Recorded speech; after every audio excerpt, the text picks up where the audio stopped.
ఇలవేపుగా నిన్ను కొలిచేను.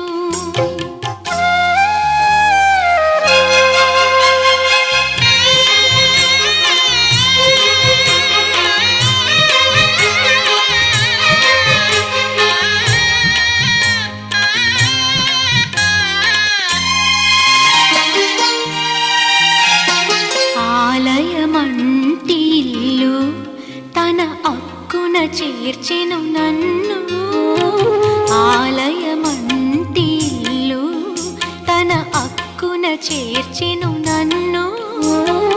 ఆ ఇంటికి నువ్వు దీపము, నా కంటికి నువ్వు జీవము. మూసిన